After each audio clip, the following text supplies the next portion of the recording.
आपने कांग्रेस को अटैक किया, लेकिन इसके साथ साथ माइनॉरिटीज़ में एक घबराहट फैल गई है आपके बयानों की वजह से, तो उनके लिए कुछ कहना चाहेंगे आप? मैंने माइनॉरिटी के खिलाफ एक शब्द नहीं कहा है।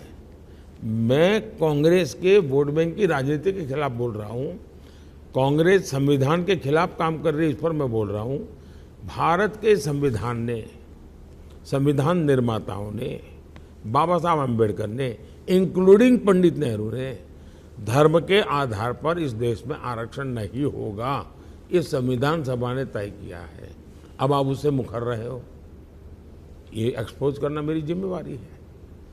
उस समय संविधान सभा में तो कोई मेरी पार्टी के लोग थे ही नहीं, देश के विद्वज्जनों की सभा थी, उन्होंने निर्णय किया था। तो आपके शब्द माइनॉरिटी के खिलाफ नहीं, सिर्फ कांग्रेस पार्टी के खिलाफ? भारतीय जनता पार्टी कभी भी माइनॉरिटी के खिलाफ नहीं है, आज नहीं, कभी भी नहीं है। लेकिन हम, वे लोग तुष्टीकरण के रास्ते पर चलते हैं, मैं संतुष्टीकरण के रास्ते पर चलता हूं। उनका अपीजमेंट पॉलिटिक्स है, मेरा सबका साथ सबका विकास का पॉलिटिक्स है। हम लोग सर्वपंथ संभाव में विश्वास करते हैं। हम बेसिकली सबको साथ लेकर के चलना चाहते हैं। हम किसी को स्पेशल सिटीजन मानने को तैयार नहीं है, सब सिटीजन को समान मानने को तैयार है। एक सवाल है कांग्रेस के बारे में। आपने इतने सारे 100 से ज़्यादा रैलियां की हैं और आपने लगातार आरोप लगाया है कांग्रेस के ऊपर कि वो एक मुस्लिम, जो उनकी जो पॉलिसी है, उनका मैनिफेस्टो है, माइनॉरिटी अपीजमेंट, तुष्टीकरण की पॉलिसी है। आपने ये भी कहा कि वो हिंदुओं का धन, मंगलसूत्र लेके मुसलमानों को दे देंगे। तो आप क्या सच में मानते हैं कि वो ऐसा करेंगे, या कैंपेन का सवाल मेरे मानने का नहीं है। दूसरा, बिना सिर पैर के कैंपेन करना ये पाप है। मैं ऐसा पाप न कभी किया है, न करना चाहता हूं। बिना सिर पैर के पाप करने का काम ठेका उन लोगों ने लेकर के रखा है। जिस दिन उनका मैनिफेस्टो आया था, उसी दिन मैंने कहा था कि इस मैनिफेस्टो पर मुस्लिम लीग की छाप है।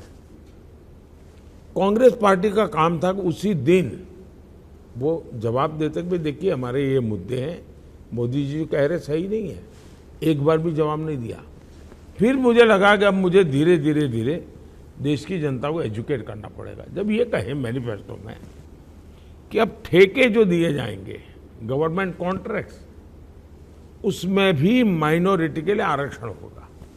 अब ब्रिज बनाना है, ब्रिज बनाने का टेंडर कौन डालेगा भाई?